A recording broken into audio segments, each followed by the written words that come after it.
Welcome to the Mission 1000 podcast. Today we have the name they say is running the real estate game. Scott Eames, what's up, brother? Hey, thanks for having me, Jordan. No problem, man. What is up with you today? Oh, just trying to put deals together. It's a crazy Monday, and man, the market is on fire right now, and it's like literally it's a wild, wild market, and I don't know whether to be afraid of it, but or what to do. I'm busier now than I've ever been, and it's it's pretty incredible what's happening, but kind of scary at the same time. Yeah, for sure. That real estate market is absolutely crazy, probably nationwide for the most part. Like those wildfires in California, man, just spreading. Everybody's heading out of there. Yeah, we've got a lot of people, and I know you do in Texas as well. We've got a Yeah. lot of people from California transplants that are coming here. Yeah. Arguably too many, man. We're going to talk about that here in a little bit.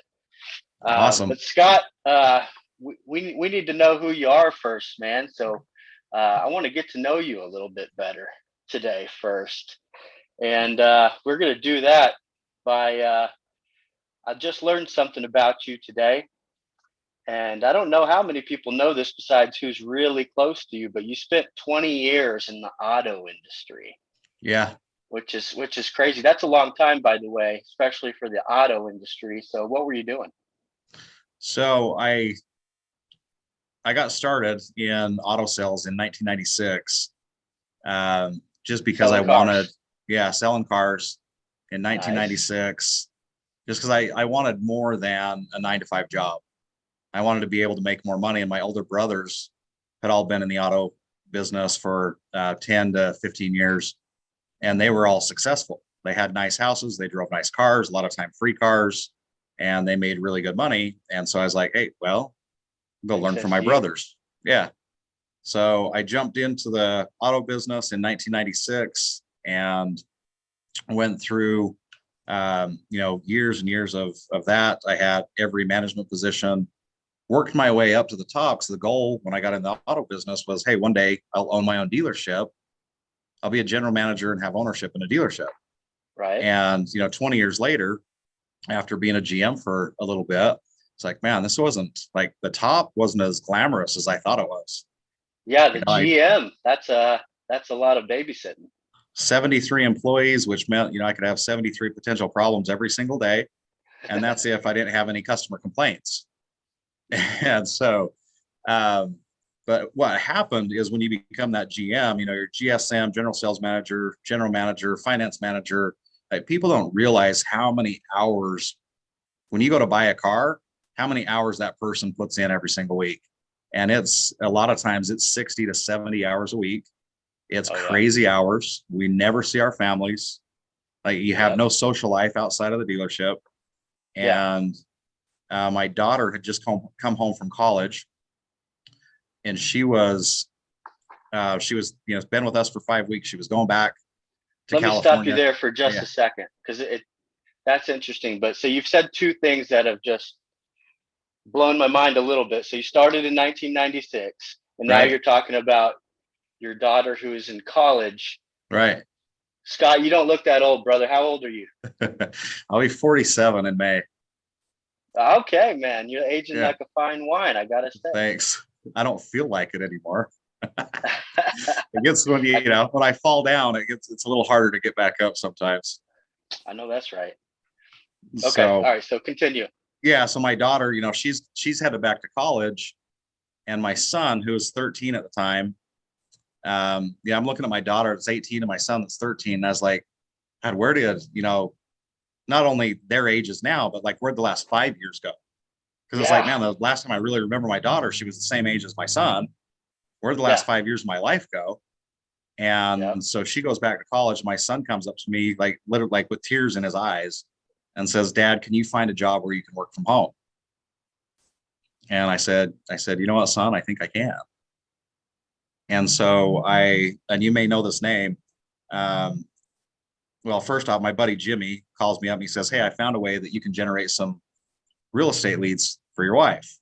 She had her license at the time, but she was Okay. just getting started. She had done like 3 deals, Yeah. and but I see how much money she's making. I was like, shit, she's making as much as I am. And so Jimmy calls me up and says, hey, I found a way to create leads. You got to take a look at this. So I take a look at it. It was Ryan Stuman from Dallas. It was Right. his Break Free Academy training on how to create Facebook funnels. Right. And so I take the course, I pay the $2,000, I take the course, and on a Sunday afternoon, I launched my first funnel. I kept pausing his video, rewinding, and I'm building a funnel, and I'm going through lead pages. And I Yeah. build an entire funnel in a day in an ad, and I launch an ad campaign exactly how he told us to do it. Well, Yeah. $100, and a week later, I had like 125 real estate leads Okay. in 1 week. That felt And good. oh, it was awesome. But my wife she's not going to call these people. That's just not Okay. her. And I was like, well, I found a way. My son wants me out. I just found a way to create leads, and I've got the sales skills. I know I can do this. So I went and gave notice. I was a GM at the time, and they were talking about opening another store and making me an owner. And I was like, sorry, guys, I got to go. Yeah. And they're like, we've invested a lot of money into you. And I was like, yeah, and I've made you a lot of money. I said, but at the end of the day, and I love Mike and Mike, at the end of the day, those were the owners of the dealership. If you give me a crystal ball right now and say, Scott, for the next 3 to 4 years, you're going to be in poverty and you're going to struggle mightily, okay, but you'll have a relationship with your Yes. son when he graduates from school. Yeah. Okay. I choose Not a price poverty. for that. Yep. Yeah. Or if you give me this crystal ball that says you're going to be an owner, you're going to make all these millions of dollars, you can pay for your kid to go to whatever school you want, but you won't have a relationship with him. I choose poverty.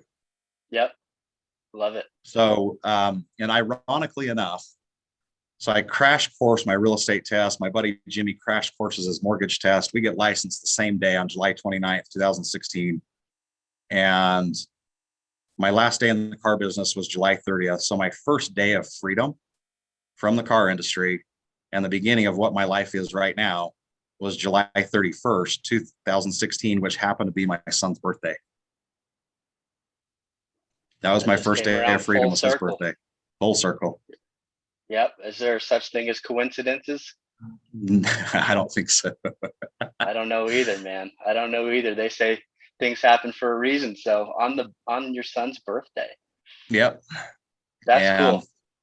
for the next 6 months, I did even though I'm creating all these leads and running all these ads and generating leads, the next 3 months, I only closed 3 deals.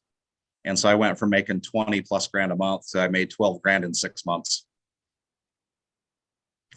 But But what happened as a result is I started getting calls from the car business. They're offering me $25,000, $30,000 a month guaranteed salary plus ownership in the dealership to come back, up to 33% ownership.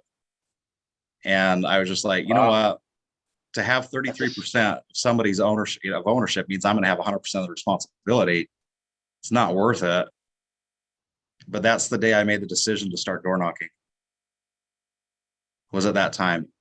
I walked Okay. out my front Let's door and I knocked doors. I knocked doors in my neighborhood and I picked up 2 listings in my neighborhood. And that's when my life changed forever. that first week.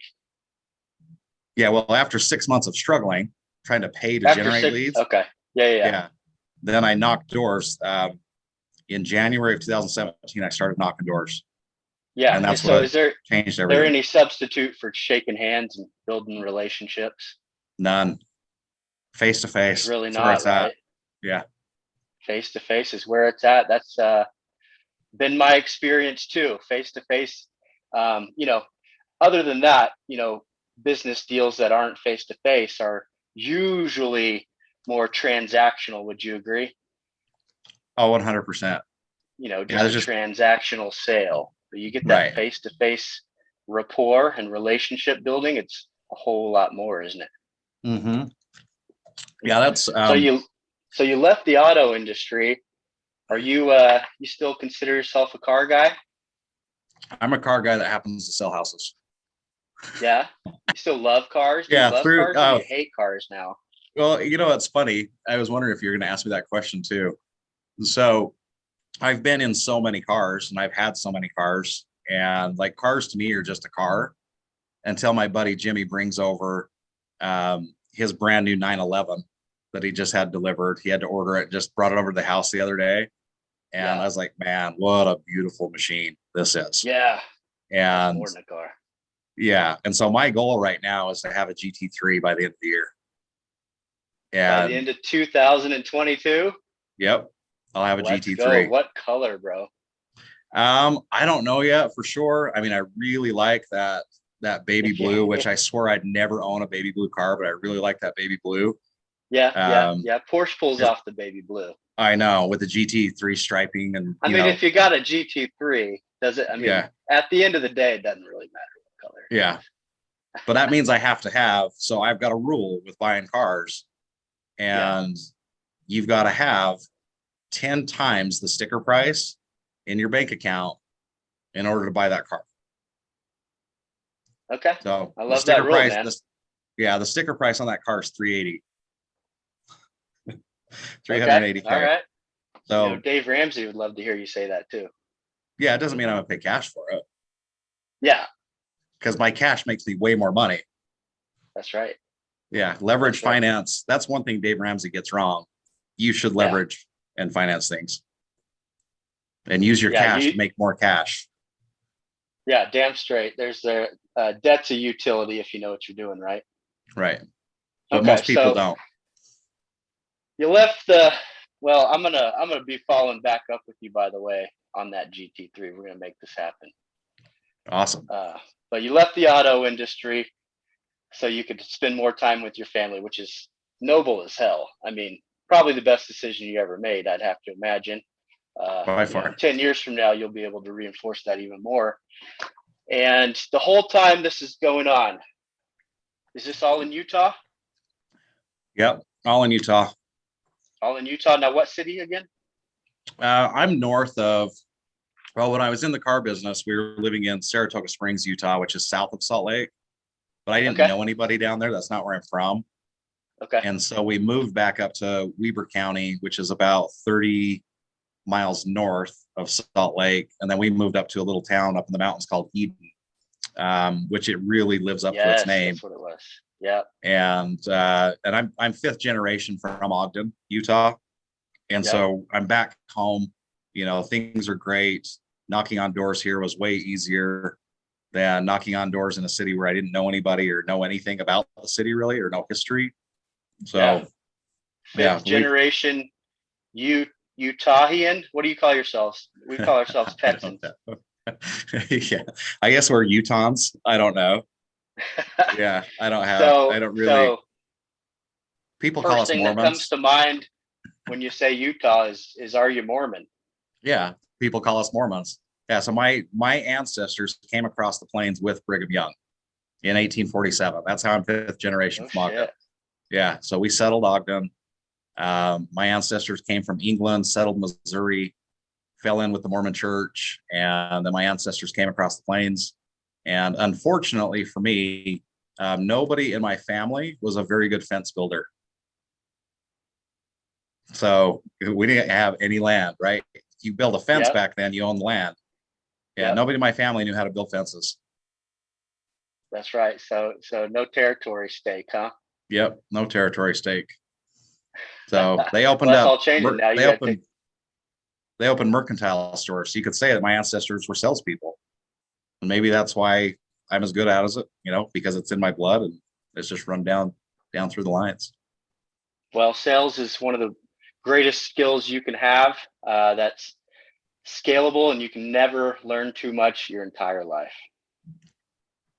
I agree with that, which is why everybody watching this, invest in your education and continue to invest in your education your entire life. And I'm not talking about a professor at the university that's never done it. Find industry professionals and pay them. Pay coaches, good ones.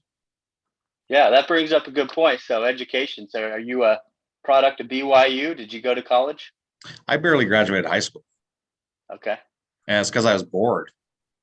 I learned, later on in life that I've had ADHD my entire life, and I was easily distracted. I was bored with school. It was simple. It was like remedial for me. It was just like why am I going to go home and do homework? I understand it. I'm not going to do it. So I barely graduated high school with like a 2.0, and so I didn't go to college. And so when I'm talking about education, I've learned over the years, and a funny story in the car business, the first person that I paid to teach me how to sell cars was Grant Cardone. Yeah, Grant Cardone. There you go. And if you listen to his book, Be Obsessed or Be Average, he I've talks read it. about in his book, he walked out of a diner and he saw a license. He was ready to give up, like moved back with his mom and everything. He was ready to give up. And he walked out of a diner and he saw a license plate that said Utah. And he took that as a sign. And he started calling dealerships in Utah. Hey, well, he got a hold of my brother, who was my manager. And my brother had a brand new sales staff that really didn't know how to sell cars. And so he told Grant to come out and he'd give him a chance. And I remember to this day, Grant Cardone sitting in my brother's office. And I Is was that like, right? who is it? Yeah. I was like, is this going to be a new manager? Is somebody getting fired? What's going on here? And now when I hear it in his book where he was ready to give up, I went to the very first seminar that Grant Cardone put on that launched his career into what it is today when he didn't Was give it a up. growth con, or was this way before that? Way before that. This is just when he Yeah. was teaching car salespeople how to sell Yeah. cars. Okay. 1997 is when this is. Oh, okay. Yeah, this Okay. is before Grant was. I mean, he's exploded. Yeah, so that was the first time I paid for my education. It was $250 to go to that. And then, fast forward to last year, I spent nearly $100,000 on my education between masterminds and coaches last year. Yeah, what's the ROI on something like that? A lifetime of income. Realistically, what is it? I'll make tens and tens of millions of dollars off of what I learned last year. And my personal coach that I hired for real estate, Kent Clothier, also a Dallas native. Now he lives in San Diego. Kent he's incredible, and what he's shown me will not only affect my life, but it will change the lives of generations of my family by what he's taught me. Exactly. So yeah, you're creating a legacy for your family, you would say. Yes, that's my mission right now. And helping as many other people create legacies as I can. Arguably no better asset to do that with than real estate, according to 100%. A lot of people, right? Yeah. There's too many advantages. Crazy game. This is a crazy game. I enjoy the hell out of it because every deal is different. Yeah, I can't wait for you to teach me a little bit about the real estate investing arena, because I know a little bit, Scott, but nothing to your level. So making friends with people like you is important to me. I love that. Thank you for that. Every time, Jordan, that I feel like I'm like doing good, then I get into these rooms and I meet people and I'm just like, oh my God, you make me look like I'm in preschool still.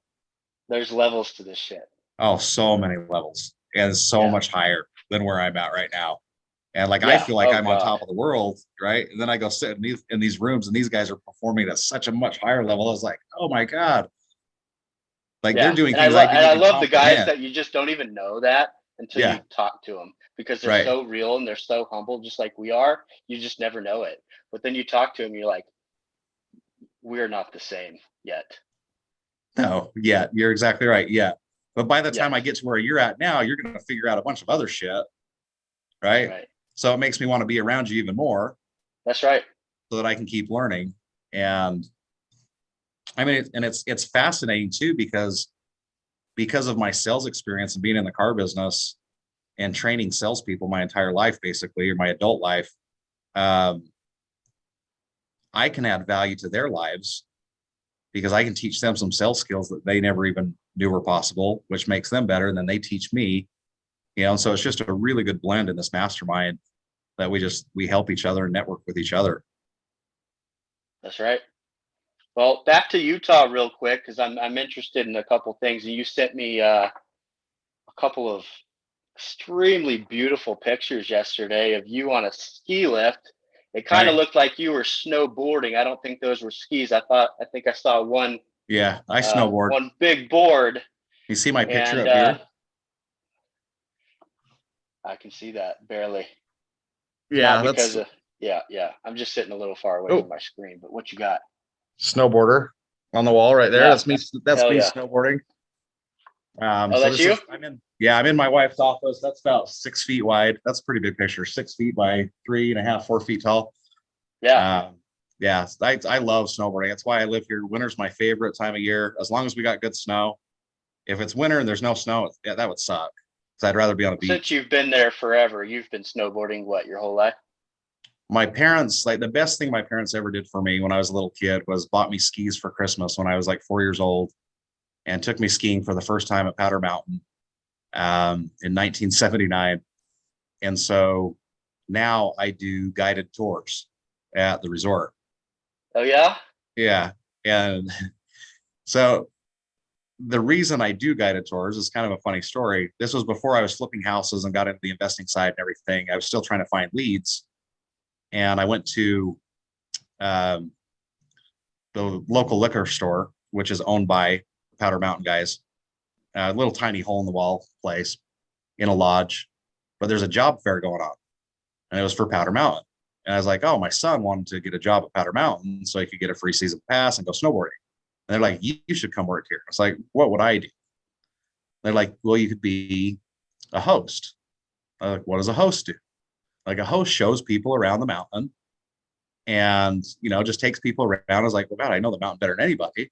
I'd probably be pretty good at that. Plus, if I got to show people around, I'm going to meet some interesting people because there's this huge new development going on up there from the Summit Boys. And I was like, man, I could probably even find some leads for real estate. And so who do I talk to? They're like, go talk to Sarah. I talked to Sarah. She's like, you don't want to be a host. Hosts don't get paid. I was like, I don't care, because my goal is to get real estate leads. And Yeah. she says, you want to be a guide. I was like, well, what's the difference between a host and a guide? Guides get paid and it's for all day. I was like, well, how much does this cost? And she's like, people pay over $200 to buy, to get a guide, depending on their party size. I said, on top of their passes that they've already bought? She says, yeah. Now I'm thinking, like, okay, these are highly qualified leads because who can afford a guide on top of their pass is somebody from out of state with money, right? That's somebody that You give, needs a vacation home. you give me 8 hours on a ski lift with somebody on one of the best days of their life, because I know that mountain better than anybody. That's Okay. right. I'm going to sell them real estate, or I'm That's going to get right. them to, Hey, whenever I go, whenever I get with a group of people, because I love fishing. You love fishing too, by the way. We may touch on that a little bit. I yeah, love fishing, but I'm not a very good fisherman because I don't have a lot of time to spend on fishing. So when we go all out, we get ourselves a guide, and that yeah, way I know at the end of the day. And by the way, they do all the cleaning for you at the end, so that's pretty cool too. But yeah. You know what that's I know I'm called, gonna Jordan? come back with some fish. Yeah, you know what that's called? You went catching. You didn't go fishing. You went catching. I went catching. Yeah, I like Yeah, catching. That's right. yeah, Lazy yeah. I man don't. I fisherman. don't go fishing. I go catching. So, but yeah, that's why I took that job. But now I just love it. And now you Yeah. know, I don't even really need it for the leads anymore. But I meet really cool people, like movie Yeah. producers, actors, attorneys, people that have started their own companies. The founder of Waze app, I gave him a tour, and just meet really cool people. Well, now it's more than just finding them a vacation home. Now it's to get them to invest money with me into real estate so that I can grow a bigger asset pool and and take down bigger projects by leveraging other people's money. Yeah. So my purpose for the leads has Sounds like a changed. pretty easy pitch too. If they're over there spending big money on a ski trip, you might as well just tell them how you can fund their next 20 years worth of ski trips. Yeah, absolutely. And create a passive income stream at the same time.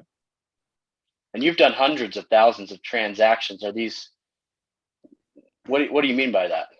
So I've negotiated from the 20 years in the car business, I've negotiated hundreds of thousands of transactions. And so there's really not anybody or anything anybody can really say to me that I haven't heard before, or a situation, right? And in the car Right. business, when we were selling cars, sometimes we called it a mini in the car business. Like if you sell a car for invoice or if you sell a used car for no profit, basically, the salesman makes $100. Okay. Well, Is that right? yeah, when the average Gee, person on commission, okay, the average person in the car business sells 8 cars per month. Well, is that eight if hundred eight dollars? could be, I've had 12 car months where I still made $1,200 and it sucked. And Yeah. so you get really good and creative and figure out how to put deals together, which has served me very well on the real estate side of things. Because where people might not see a deal, I can see a way to create an income out of this property or see a way to put this deal together to make money.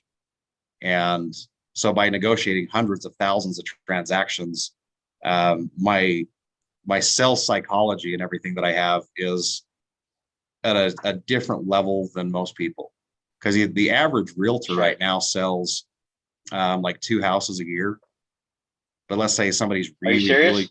yeah, 2 houses a year. 2 houses a year is the average. You think that's the average? I know it's the average. That's NAR across the nation, 2 houses a year. So that means That because sounds you've got so you've low. got teams doing like 500. Yeah. Okay, There's one guy doing half of it. there's plenty of people that aren't doing any, Yeah. right? But even if you're a That's good right. agent and say you do 30 deals a year, which would be awesome, that's 3 a month, pretty close. Um, Right. that means if your closing percentage is 25%, that means you had 120 opportunities throughout the year. So that means you negotiated 120 transactions throughout the year. Well, you multiply that by 20 years, we're only talking like 2,400 transactions negotiated for a 20-year realtor versus a 20-year car guy. Okay, hundreds of thousands of transactions negotiated. And I say this all the time, give me a good car guy, let me show them how to do real estate, and they will run circles around realtors today because they're wired different. They just get up. Yeah. The one thing the car guys have, uh, at least the ones that have been there for a while, right? There's a lot of crash and burn car people that come in and out. But Sure. you find one of those car guys like you that were in it for a long time, some of that tenacity you can't teach, I just recruited right? one last week. He starts for me this week in Idaho because I'm going to Yeah. expand into Idaho. Yeah. That tenacity gets ingrained into Idaho. That's another hot spot right now. Yep. By the way, I didn't know this about Idaho, but it's freaking beautiful. Oh, Idaho's gorgeous. Yeah. And it's vastly different from one end of the state to the other. So the south part of the state has giant Rocky Mountains, where that are 10,000 foot peaks. And then you get up into the Cascades up in the Panhandle and you get on top of a mountain and you're like 3,000 feet above sea level. Okay. But it's just like it is a rainforest. It's a pine tree rainforest is what it's actually considered, a rainforest Yeah. up there. Yeah. I love those pines. Yeah, but vastly, vastly different. So yeah, I love Idaho. I love Utah. And so we're expanding into Idaho in March, starting now, but we'll actually launch our ad campaigns in March and then also Colorado as well. Another great place to be. Yeah. So you spend a lot of time, in your free time studying zoning maps. Why do you do that? Because I'm looking for value adds, right? So there's a lot of cities because of this housing crisis, and probably Dallas as well. But like every city where there's been a lot of growth, there's all this pressure because of this housing crisis that from a federal level, they're giving it to the state level is giving it to the city level, saying, hey, we need more affordable housing for people. Yeah. And so So what you they're looking doing, for opportunity zones? yes. So there's opportunity zones, but then there's also cities have gone in and they've changed the zoning, or they'll tell you what the future zoning is going to be, where they've taken single family homes and they'll allow them to legally become duplexes. So Okay. if I'm buying and selling in areas, then I should know what the zoning is. And so I study zoning maps. And a really good example is I bought a bar at the end of 2020, in November of 2020, when everything's like shut down, nobody can even go to bars, I bought a bar. And the reason I bought the bar is because I was scrolling through the MLS and I see there's this bar, and I'd been there before. It's the second oldest bar in Ogden. And I click on it, and the zoning says that it's commercial.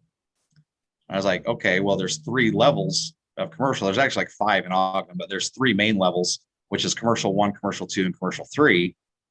And this one's just listed as commercial. And I was like, I know this is commercial 3. I know this property is commercial 3. So I pull it up. Sure enough, it's commercial 3. I do some quick math. I was like, holy shit, I can build 18 units on that property. I can tear the bar down and build 18 units. Okay, but I can buy the bar. I've got a functioning business, and which will pay the debt service while I can get the plans done to build the apartments. So I'm planning on a couple of years, right? So I buy the bar. I put 130 grand into it and remodel it and make it like the nicest dive bar. Into the bar. So we're keeping the bar. We're not demoing the bar. Well, we will. We want to keep eventually, but until then, eventually. Yeah, but until then, okay. So I put 130 grand into the bar, remodeled it, made it really nice. So a lot of people go there now. Record-breaking sales month after month after month of all time. But I realized real quick I didn't want to own a bar, so I sold the business to the general manager. She gave me 20 grand down, and I'm carrying the note on it. And basically, just for like what I had in it, I sold through the business for 150 grand. But now she pays me rent and she pays me for the note. And so I cash flow $3,300 a month on the bar. And so now I'm getting like plans put together, site plans put together and everything, so that I can build my apartments. That is freaking amazing. So you see, everybody, this is the power of the art of negotiation, right? You put that deal together, you crushed that deal, brother. That's freaking awesome, dude. Yeah, well, but I would leave the bar. I wouldn't demo the bar. Well, what I'll do is I'll put a new version of it in the bottom of the building. Okay. So I'll move it temporarily while we do construction, because I need to level it to do the construction. So we'll move it, and then it'll have a brand new home when we're finished, because I can do mixed use. So I can put living space above, and then I can put a bar in the bottom, and then probably another restaurant or something downstairs. But it'll be way, way nicer. Probably have a golf simulator in there and everything. And the name of the bar now is called the Sand Trap. And so it's just, it's an iconic piece of Ogden, and I want to keep it somewhat. But but so when I saw the price, so what made me attracted to that deal to begin with is because I saw the price, and I thought $409,000 was probably for the business only. But then I saw that it was for sale because it sits on 0.42, and I look at it and it says commercial 1. I was like, man, this land, it's underpriced, because I had a bad realtor that didn't know the zoning, didn't know what he was doing. And this is why anybody that watches this is why you hire somebody that knows their shit if you're gonna like sell properties. This guy's an idiot. Okay. And that's why I was like, will they take any less? He's like, no, okay, I got an offer. Here's full price, cash offer, 409. Yes. Okay. That's why we don't hate on idiots. We love idiots. Yes. If it wasn't for idiots, I wouldn't make any money. Or I'd make a lot less, right? You just don't know what you have sometimes. That's why you got to talk to a pro. Yeah, so 409, I got paid a $12,000 commission too, because they're going to pay a buyer's agent fee. So really, I got it for 397. Right. And we had the land appraised because after we remodeled the bar, we were going to do a cash out refi. We actually just refinanced 400 grand on it. So we got hard money to buy it. I brought in 2 investors that gave us 50 grand a piece for 10%, which covered all the repairs and costs on the bar. And now they own 10%. And we were going to do a cash out refi. Or we did do a cash out refi, and we got an appraisal done just on the land itself, because they knew we were going to tear the bar down and build apartments. So just on the land itself, 7 months after we buy it, the land itself is worth $665. Yeah. Boom. So, and then even if I get it to paper with putting apartments on it, if I just get the site plan approved through the city, I can probably sell that project in the paper for 1.2, 1.3, To a and developer. even maintain like 10% ownership in the final product. So, make If I know your seven, eight hundred negotiating thousand skills, you dollars. can get 20%. Yeah, depends on who's building that, right? Yeah. I yeah, I don't want to do any work on it after that. If I sell it, Yeah. I just want my 10%. I just want a residual check to show up every month and passively invest in that project to be done. So I can That's go right. find more deals. But we just bought a gas station a few months back, an old gas station that we're going to tear down because, again, I studied the zoning maps and found out that we can put multifamily units where a lot of single family homes are. But what I found out is I can put 8 units on as little as a third acre in this city.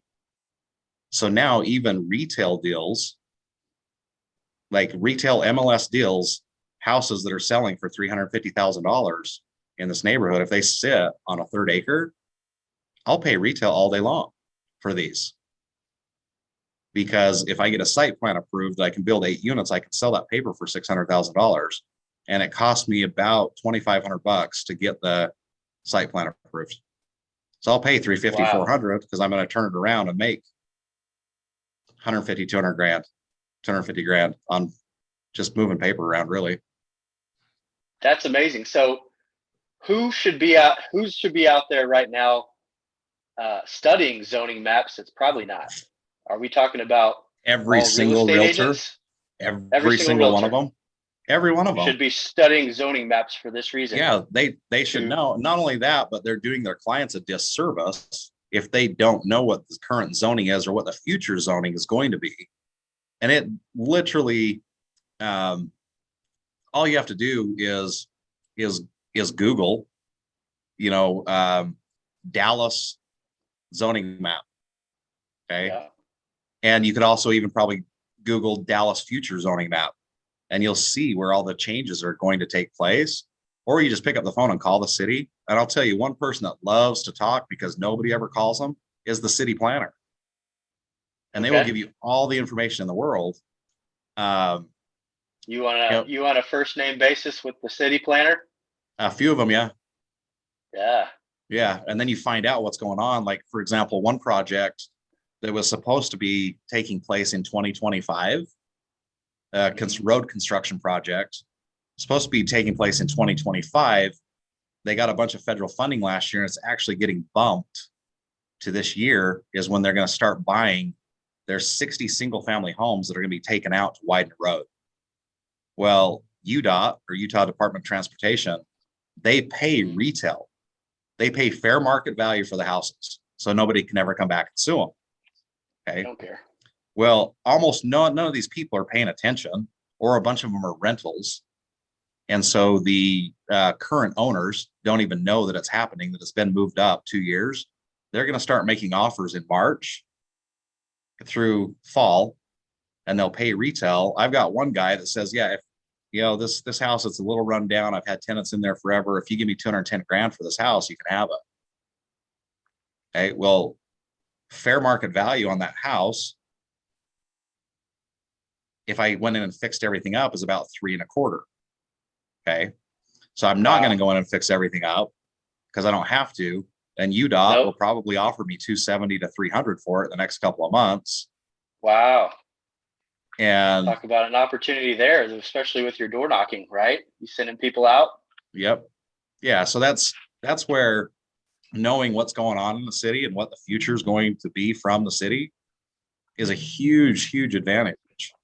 I've got a friend of mine that is currently in a neighborhood, but when they tear down the houses across the street from him, he's going to become the corner house of an extremely busy highway.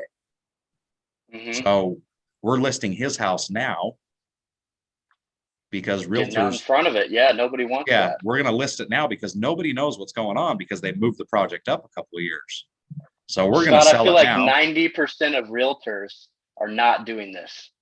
No, 99, bro. 98, 99% are not doing this.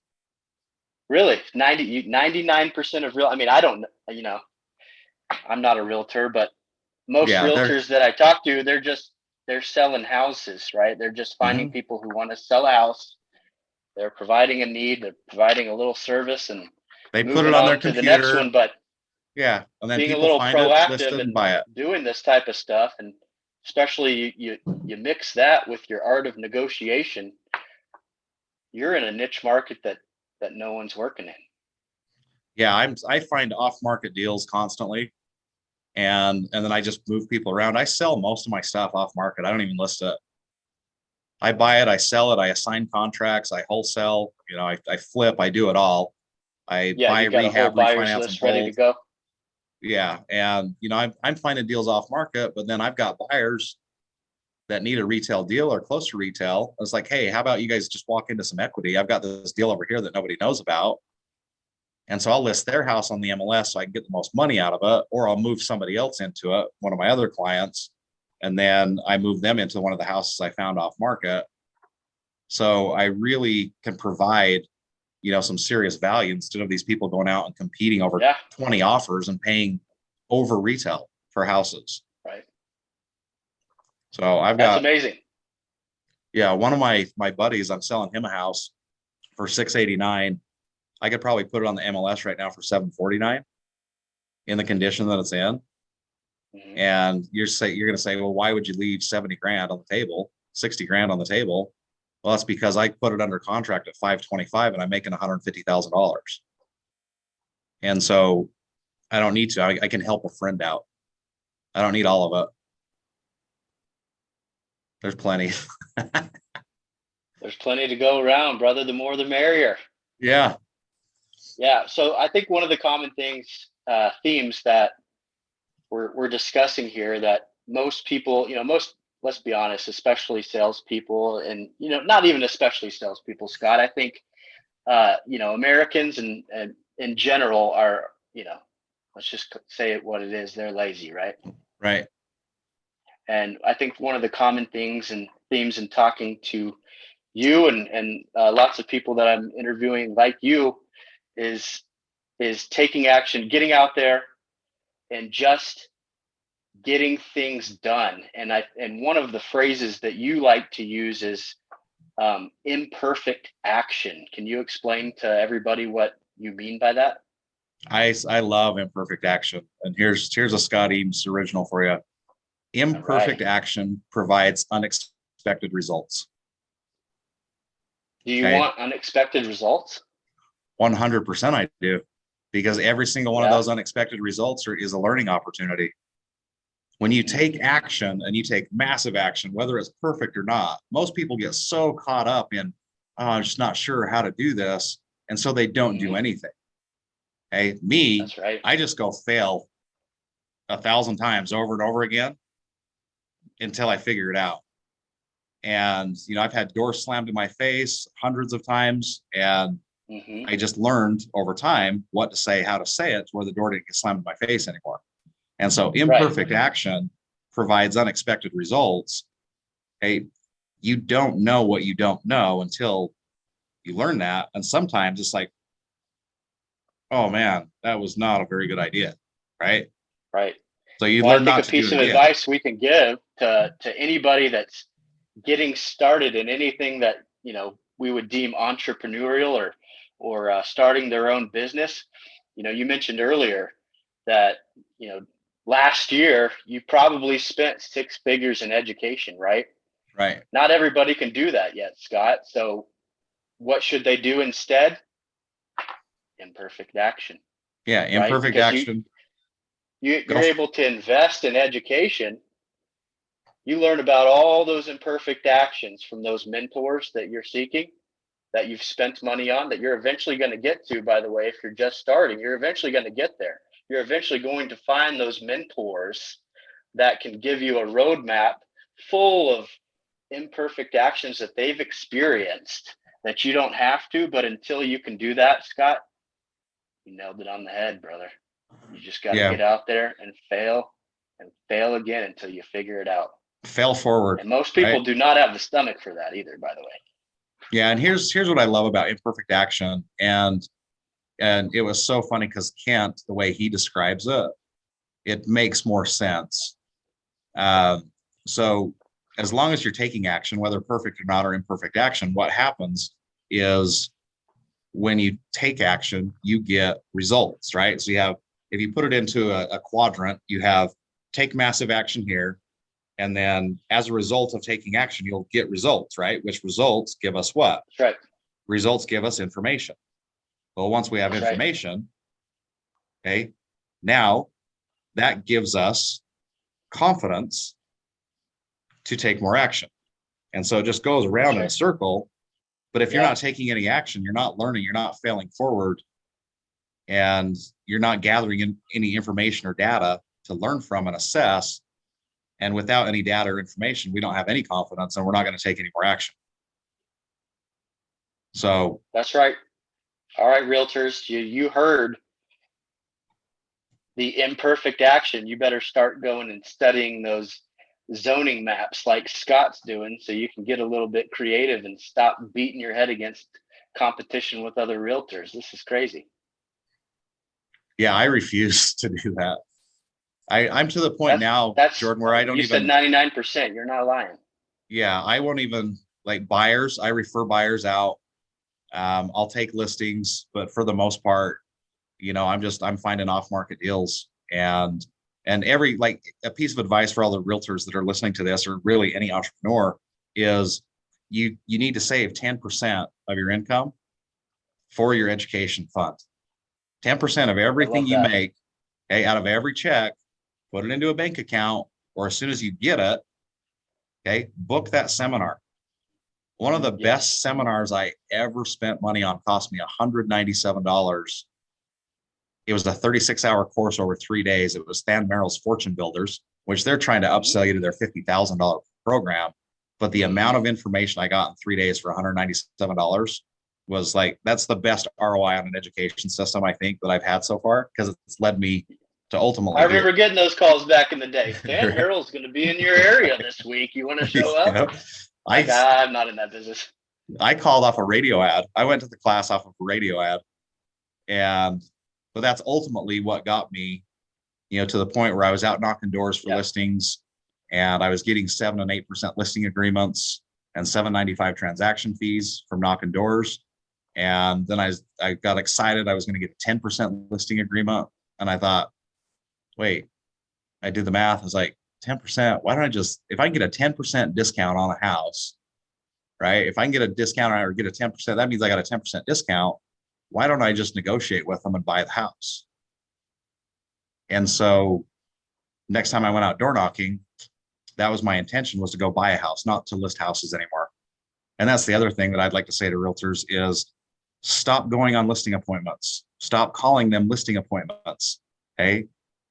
You have the first opportunity to buy a property that is off market. Out of everybody, you've got the first opportunity. Love it. And I know every single realtor that's done any number of listings is guilty of this. When we walk into a house and we sit down with the people at their kitchen table or their living room, and we ask the question, so, what were you hoping to get out of the house? And they say, well, I was really hoping that, we could get $300,000 out of the house. And we get so excited because we want to be so helpful that we say, oh, you're going to love this. I can get you probably 390. Right. Every one of us is guilty of that. Okay. They just told you they would take $300,000 for their house. Can you sell the piece of paper for $350 in a week? Yeah. Yeah. Why not do that? Or, so now when they say, when they say, hey, I'd like to get 300 grand for my house, I say, okay, cool. So you're thinking of do we want to list it at 300 or you want to net 300? Yeah. Oh, we were hoping we could list it at 300. Okay, cool. So now if we list it at 300, and then we're going to take real estate commissions out of that, so if we're at 300, we take usually about $3,000 for title and taxes. And I know in Texas, it's more, our property taxes are pretty low here.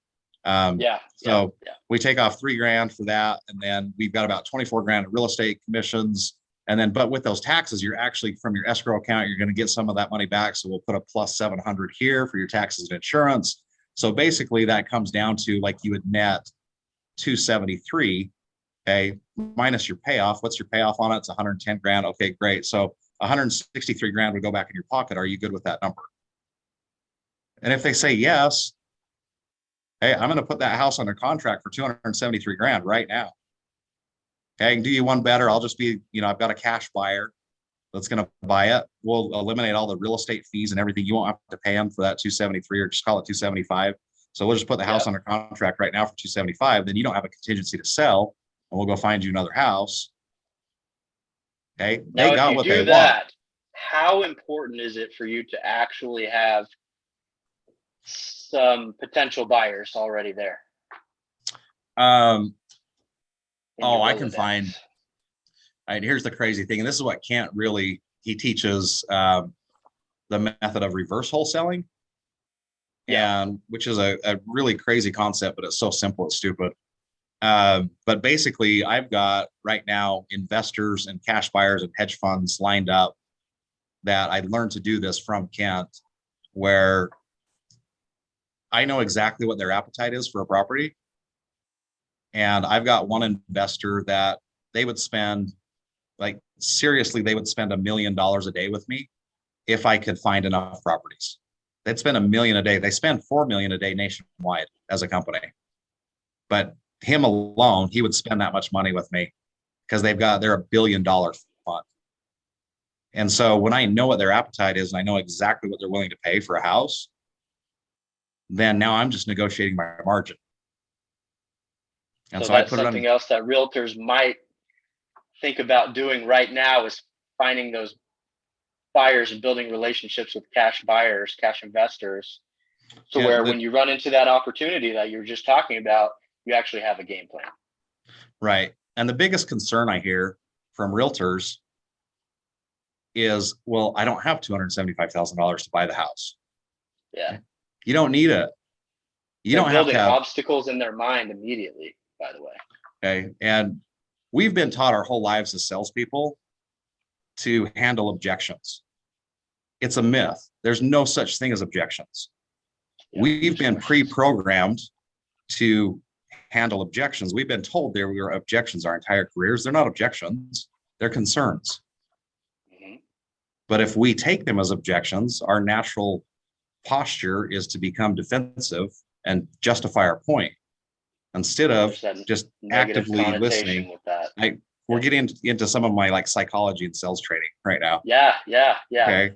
But instead of when somebody says something that maybe we would have thought of as an objection in the past, we realize it's just a concern, and just sit there and pause for a second and say, what do you mean by that? Mm-hmm. Okay. What do you mean by that? Tell me more. Let me make sure I understand you correctly. Open-ended questions are very powerful. Yeah. Let me make sure I understand you correctly. Right.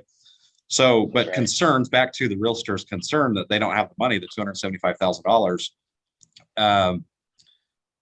I've learned in this game that the money is the easiest part of this game.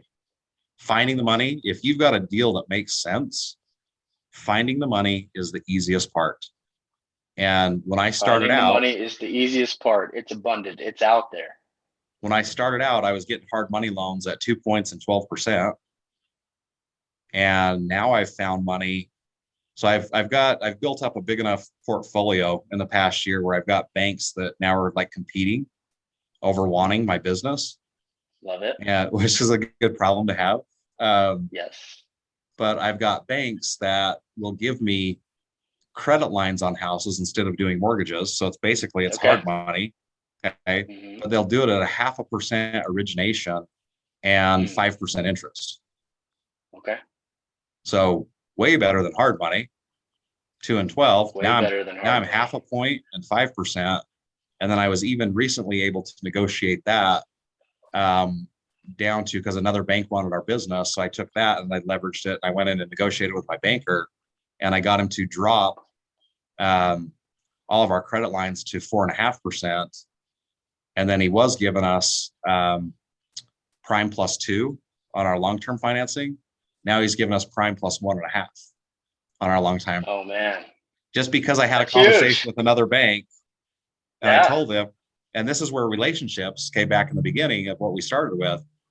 I told Ty, hey, my relationship with you is more important that we've built, because you've helped me build and grow, it's more important than half a point or a point. Okay. I don't expect you to match what they're offering me. And also, I don't even know who I'm getting in bed with once I get over there. Hey, Sure. I like you. I like hanging out with you. And so he was able to go to his president of the bank and on our behalf, because I sent him a ton of referrals and everything because of that relationship, he says, this is what I can do. I can knock a half point off on all your current credit lines, lowered the rates on them, and then we can do prime plus 1.5 on anything new that you guys do, moving forward. He says, I know I can't quite match what their rate is. I was like, you don't have to. I would rather have that relationship because I can make a call. His office is actually upstairs from where I'm at right now. I'm gonna go see him after this. I can make a call and say, hey, here's the property I have, like the one in Farmington I told you I'm buying for 525. I called my hard money guy and said, hey, just in case, because I don't know where I'm gonna get the money, do you have $500,000 you can give me? He's like, yeah, absolutely, for the next 60 days. So then I called Ty and I said, hey, can I get the money on this property? He's like, oh yeah, you're good. So with a phone call, I can get $500,000 from two different people in just, 2 phone calls, but one of them is 5%, one of them is 12%. So the money, again, because of relationships. Yeah, because of relationships, the money is the easiest part of this game. Yeah, you find a deal. Right. That's the hardest part. You find a deal, and that the money's easy. So don't anybody ever sweat not having the money. You don't have to have credit. We have get your ass out there and build some relationships is what you're trying to say. Yeah.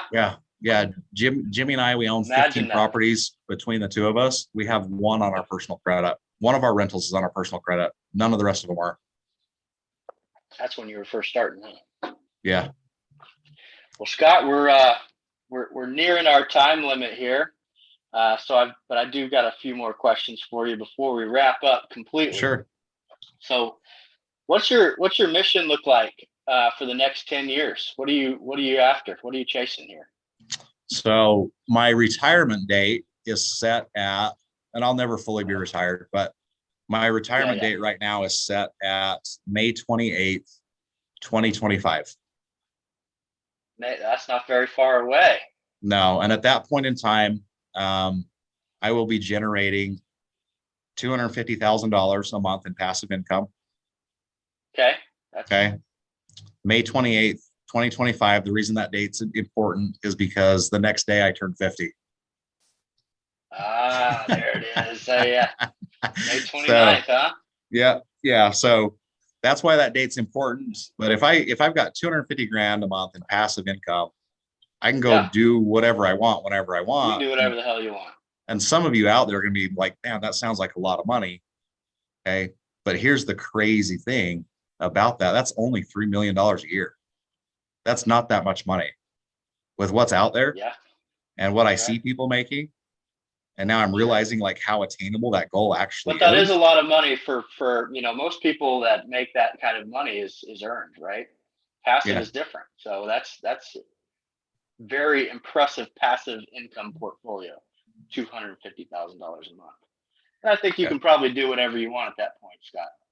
Yeah, and I won't stop. I'd be bored if if I'm not working deals and negotiating, I'm going to be bored. So my dream originally in 2001, when I first got married, was when my kids went off to college, I wanted to become a timeshare salesman, or timeshare sales manager, so that I could travel the world. Because looking at it back then, it was like they make 250 grand in 6 months and they get to be in some of the coolest places in the world. Yep. So that was my goal. And that's obviously shifted and changed now that I got into real estate. But I would love to own a little resort with like 8 bungalows on it and with a bar on the beach. And I just want to be the bartender and nobody knows I own it. But I'm the guy. I love that. Where all the tourists come in and say, where do I go snorkeling? Where do I go fishing? Where do I go, scuba diving, where's the zip lines, which zip line do I go? And then I get spiffs, $20 at a time for referring them to other people. And that's where I can still, be putting deals together. Yeah. So that's my ideal retirement, is to I be a love that. bartender on the beach. What's your favorite beach? Whew. Oh man, there's so many that I still haven't been to. Okay. Um, I'm talking but about that you have been to, I though. would I would say that my favorite place in the world to go to besides Powder Mountain, um, different type of white, is the white sand beaches in Cancun. I absolutely love Cancun. And we I go a couple love times a Cancun year. too. Yeah, we go a couple times a year. Yeah, Hard I to beat the love Cancun. all-inclusive too. By the way, you don't have to carry your wallet around or anything. We do both because there's some really, really good restaurants in Cancun. Oh yeah. Really good restaurants. So I mean, God, that's only what, like an hour and a half flight for you to get there. Yeah, it's well, it's a little longer than that, but not much. Yeah, not much. Yeah, we're going this summer. Oh, awesome. Yeah, we're gonna try Can't to make wait. it down to Ecuador this year. Mm, Ecuador is so inexpensive. You can have dual citizenship. The average wage down there is like $2 a day, and they use U.S. currency there. You can have health insurance through the government if you're a dual citizen. So we're really considering buying a place down there and nice. moving down there in the next couple of years. One of my guests next week used to be a realtor here in Texas, Yeah. and he's picked up and moved, and he's now selling island properties in Belize. Oh, awesome. May have to hook y'all up. Yeah. Yeah. My first hard money lender was in Belize last week, and he told me he's like, you gotta go. Yeah. The only thing I don't like about it, from what he's told me, they got saltwater crocs down there. I'm like, I don't know about all that. They're Like, not Caimans. they're Like, crocodiles swimming in the yeah. water, bro. I don't Yeah. know. Something in the water. No. Yeah. I'm not cool with that I either. could deal with sharks, but crocs, I don't know. They stay on the surface level. Yeah. Um, all right, man. Well, let me ask you this, because I think I've got uh, contradicting beliefs here. Do you do you believe in Okay. luck? So luck's a funny word, right? Luck is, people think that you're lucky, but if you're consistently lucky, is it really luck? So everybody knows that guy. That's the Consistent luckiest luck is guy I know. not luck. Yeah, yeah. Yeah. Consistency is not luck. And so luck is where opportunity and preparedness meet. And that's That's why right. studying zoning maps, I see opportunities that other people don't see. And they're like, how did you make six figures on that deal? Well, this is how. Well, how did you know to do that? Because in my spare time, hey, I mean, as much as I do love to, Netflix and with my wife and just binge watch TV series, because people tell you can't become rich if you binge watch series. Bullshit, you can't. Okay, that's like my escape. I'll Everybody does lock that. myself in my basement for a day and turn my phone off, and you won't know what Everybody's happened got to me. one series they watch at least, right? Yeah, yeah. That's like The Yeah. Witcher. I watched The Witcher in like 18 hours. I stayed up as late as I could, fell asleep. Okay, next morning, got up, started watching it again. I watched The Witcher in like 18 hours. But it's like it's an Okay. escape from reality. But yeah, Well, so it's also a good activity with the wife, right? yeah. But then the other time, like I'm not like playing games on my phone or anything like that. I'm studying zoning maps so that I can be prepared. So when that Yeah. property lists, I can pull the trigger on it because I know what the highest and best use is. And the realtor that listed it didn't do his job because he didn't have the right zoning or explain what the correct usage would be for the property or know it. And as a result, I get to take advantage of that. And people will say I'm lucky, but I'm not. I just knew, I just had knowledge, really. So So it that's sounds my to me theory like on luck. for the most part, what you're saying is that you don't believe in luck. No, there's no, it's a word. Okay. Well, I want you to answer me a question, Scott. Why in the hell do you carry around an ounce of silver everywhere you go? That sounds kind of like a lucky charm or something. So the crazy thing with that is, we're pretty much we're a good tipping society. For the most part, I like to think there's people that are really tight asses, and then there's other people that are super generous. And, Sure. I've been a part of groups where we've got 18 to 20 of us together, and we each threw in $100 I and love made a that. difference for somebody's Christmas. Yeah. And, I love there's a bunch. watching Dan Fleshman do that. Yeah, Dan Fleischman. Yeah, Yeah. he's amazing. And he was Yeah. part of the founders of one of the masterminds I was in. Uh, but yeah, Avengers. amazing human. Yeah. But I carry an ounce of silver with me because if I give somebody $20 as a tip, it's $20, right? And Mhm. they're not going to remember who I am ever again because it's a Mm. transaction. It's not a relationship. It's just a transactional event, right? But if I give them something that nobody's given them ever before, Yeah. which is an ounce of silver, okay, they're going to remember me for the rest of their lives. Or there's a lot better opportunity that they're going to remember me. And, then it opens doors. Then the next time you go in the restaurant, they remember who you are. You're not that guy that gave them a $20 tip or a $30 tip. You're the guy that gave them an ounce of silver, and they thought it was the coolest thing that ever happened because nobody else had ever done anything like that before. So it makes an impression, is why I do that. And you might just accidentally build a relationship. And which provides opportunities. And then people tell me I'm lucky. Full circle again, brother. I love it. Well, Scott, man, I've certainly made a new friend in you, so I look forward to collaborating more in the future, man. And I appreciate you coming on the podcast. Mission 1000. We're going to be speaking to our mission a little bit more on social media here coming up soon. So I look forward to everyone finding out about that. You're officially episode number 2, Scott. Oh, And awesome. so, Derek yeah, so Jeter, I really my favorite appreciate you. Yankee of all time. Yes. Number 2, Yeah, number 2. Derek Yeah. Jeter. I just Yep. bought a Derek Jeter NFT the other day. Oh, wow. Yeah. Yeah, that's like an entirely another podcast episode, right? Is Oh, people like, what are it's NFTs? Yeah, it's so yeah. ridiculous right now. We won't go down there right now, but Yeah, not right now. all right, brother. Well, I appreciate you coming Okay. on, and talk to you soon. Yeah, I've enjoyed the time, and I look forward to doing it again. All right, brother. Have a good one. You too. Thanks. Thank you.